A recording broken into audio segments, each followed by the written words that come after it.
Welcome back sa Ride with Ryan. Today, silipin naman natin itong Toyota Vios na XLE variant. Since nagkaroon tayo ng review patungkol dun sa Toyota Vios Active, may mga nag-request na rin na reviewin natin itong Toyota Vios. Hindi tayo magfo-focus sa hype o sa surface level impressions. Ang goal natin ay i-breakdown ang interior, exterior, at performance. And of course, yung actual usability niya base kung paano talaga ginagamit yung sasakyan sa araw-araw. Kaya naman samahan mo ako hanggang sa huli. Malay mo, magustuhan mo, di ba? At least, may ideya ka na. Una sa lahat isa si Vios sa mga lineup ni Toyota pagdating sa mga subcompact sedan. Sa harap, mapapansin agad yung revised front fascia. May mga sharper lines na ito, kumpara dun sa mga previous generation pa. Pero hindi siya aggressive to the point na impractical. Ang grille design ay mas malaki, mas open, which improves yung airflow efficiency sa radiator. Importante ito lalo na sa stop and go traffic. Yun naman sa headlights niya ay halogen-based type pa rin dito sa XLE variant, pero ang good thing dito ay equipped siya ng front LED fog lamps. Pansin din dito yung improvement reflector design for better light distribution. Yes, halogen type, pero maganda yung bato ng ilaw niya para sa typical city driving at sa provincial driving. Napansin ko din na halos kumalahati na yung ilaw niya dun sa fender niya. Ang haba niya talaga kapag nakita nyo sa actual. Well, that's part of the design pa rin naman. Sa side profile, simple lang ang concept. May mga clean character lines at balanced proportions. Hindi siya over-design, sakto lang para magmukhang maayos at practical. Yung wheelbase nakaset para may enough space sa loob. Hindi siya sobrang haba, hindi rin siya sobrang ikli. Enough lang siya pero madali pa rin i-maneuver sa city. At naka-body colors na rin naman yung kanyang mga door handles, including yung kanyang side mirror na combination ng matte black finish. Wala din itong side turn indicator tulad nung sa GRS variant, which is okay lang din naman. Yun naman sa wheel centers ay equipped siya ng 185/60 R15. Usually naman common talaga ito sa mga ganitong type ng sedan, pero bagay talaga siya sa mga daily use. Mataas din yung tire sidewall niya, kaya mas komportable sa lubak at hindi agad nasisira sa mga rough road. Of course, naka-ventilated disc brake sa harapan at drum brake naman sa likod. Regarding naman sa overall dimensions, meron na itong 4,425mm in length, 1,730mm in width, at 1,475mm in height. May wheelbase ito na 2,550mm na may ground clearance na 133mm.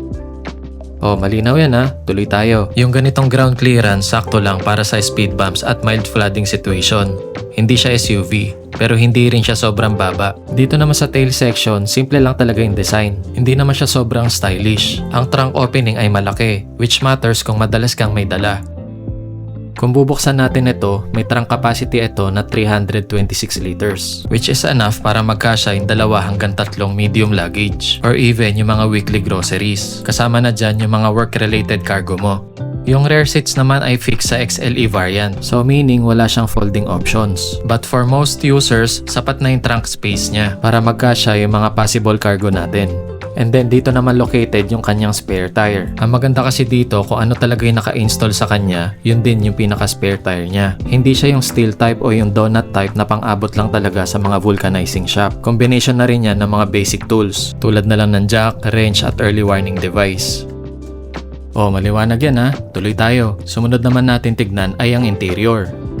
Pagdating dito sa interior, dito makikita ang tunay na philosophy ng Vios. Kumbaga, function over form. Sa dashboard is very straightforward lang. Mostly hard plastic pero durable. Para sa akin, mas importante ito kaysa sa mga soft touch materials na madaling masira o mag-fade. Walang mga unnecessary design elements. Lahat nakafocus sa usability. Hindi siya yung dashboard na pang-impress. Ito yung klase ng dashboard na 5 to 10 years ay hindi pa rin magbibitak-bitak sa araw.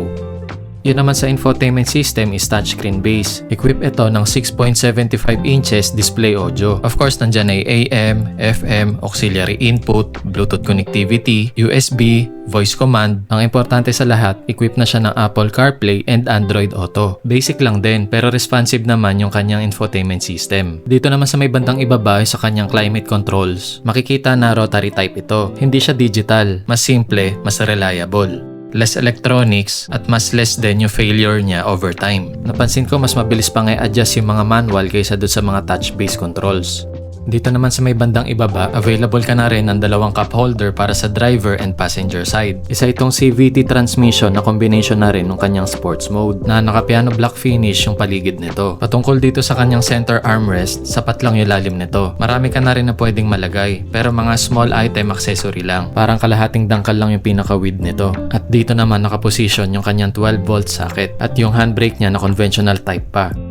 Patungkol dito sa seat material ay fabric base ito. Sa unang tingin, basic siya talaga. In reality kasi, sa point of view ko, mas practical ito. Mas madaling ma-release yung init niya comparing sa pure leather. Hindi nagiging mainit agad kapag nakabilad sa araw. At less maintenance na rin comparing sa leather. Yung upuan nito is more on the softer side. Hindi siya sporty bucket seat, but more on comfort oriented. Yung inupuan ko siya, tamang-tama lang yung bagsak nito sa likod ko. Enough lang yung support niya for daily use. Including kung maglo-long drive ka dahil mas matagal kang nakaupo dito. Kumbaga mas less yung fatigue na mararamdaman mo. Take note, 5'7" ang height ko. So aayusin ko siya according sa driving position ko. Yun naman seat adjustment nito ay manual type para sa driver and passenger side. Yun naman sa steering wheel nito ay urethane material. Hindi siya naka-leather wrap, pero may thumb rest na rin naman. Maganda pa rin naman yung grip niya kapag hinahawakan ko ito. Depende na lang siguro kung nagpapawis yung kamay or pasmado. Hindi ganun kabigat yung manibela nito dahil equip ito ng electronic power steering or EPS. Combination na rin siya ng audio controls. Kung tanong mo naman kung tilt and telescopic ito, tilt lang at hindi ito telescopic. Which I think na okay lang din naman. Ayusin mo na lang according sa driving position mo. At available ka na rin ng grab handle. Sa instrument cluster naman is analog-digital combination. May clear visibility, madaling basahin kahit tanghali. Yung dito naman sa may overhead sa may sun visor, meron ka na ding vanity mirror, pero hindi ito illuminated. Better siguro buksan na lang yung dome light especially sa gabi kung kinakailangan. Dito naman sa passenger side ay parehas pa rin. Equip siya ng vanity mirror pero hindi ito illuminated. Dito naman sa may bandang ibaba yung kanyang glove box. Spacious din naman yung loob at marami ka na rin pwedeng mailagay. Bukod pa dun sa mga common documents na nilalagay natin dito. Actually mas malaki siya comparing sa ibang mga sedan. Pagdating naman dito sa side door panel, more on hard plastic materials ang gamit dito. Simple pero functional. Hindi siya mga soft touch premium. Slightly padded lang ito pero hindi naman siya madali masira. May integrated bottle holder na rin sa lower section. Hindi siya malalim tulad ng sa mga SUV. Enough lang para sa mga daily essentials. Kapag kasi maganda din yung insulation ng mga door side panel, mas less din yung mga rattling sounds habang umaandar. At mas less din yung vibration from speakers. Since simple lang ang design nito at hindi naman siya overloaded, mas konti lang ang potential ng source ng ingay. Regarding dito sa second row seats, mapapansin na bench type at fabric upholstery which is designed for comfort. Na-feel ko din na hindi ito masakit sa likod even sa long drive, pero hindi rin siya luxury level support. Enough lang talaga siya from point A to point B without discomfort. Mapapansin din na wala din siyang center armrest na combination ng cup holder. Kung yung tanong mo naman ay patungkol do sa legroom, nakaayos yung upuan sa driver side ng according sa driving position ko. Para sa height na 5'7". So yan pa yung remaining space ko kung ikaw naman yung nakaupo dito sa likod. May stretch mo pa yung paa mo. Masasabi ko rin na hindi siya masikip at hindi rin siya maluwag. Mid-size sedan talaga siya. At para sa akin, comfortable siya for 2 adults. Medyo tight na for 3 adults, lalo na for long drive. Pero kung mga kids naman yung kasama, wala naman problema. Well, para sa akin lang naman. Kung safety and security lang din naman ang usapan ay hindi naman magpapahuli ito dahil equip ito ng hill start assist, vehicle stability control, anti-lock braking system with electronic force distribution and brake assist. On top pa yung mga airbag niya para sa driver at passenger side. Para sa akin, kung first time bibili ng sasakyan, especially sa mga ganitong kategory ng sedan, practical siya at good choice ito. Bukod kasi sa common car ang Vios, ay alam pa siya ng marami. Ang ibig ko sabihin dito, hindi naman lahat ay capable magpagawa sa kasa. Since common vehicle nga ito, malaki yung chance na kapag nagpagawa ka sa labas, familiar na agad yung mekanikong makakausap mo. Sa madaling sabi, alam siya ng marami. By the way, kung may gusto pala kayong ipa-review na sasakyan, comment down below na lang at susubukan ko maghanap ng eksaktong variant para sa'yo. Tulad na lang nitong Vios XLE variant na na-request ng subscriber natin para ma-line up na natin sa mga susunod pa nating content. At ito naman yung SRP ng pinag-uusapan natin. Kung interesado kayo or sa any Toyota vehicle, tawagan nyo lang si Dayan Esguera ng Toyota Marikina at i-mention nyo lang ang Ride with Ryan. Lahat naman ng contact number, email address at iba pa, ilalagay ko na lang sa description. Basahin nyo na lang.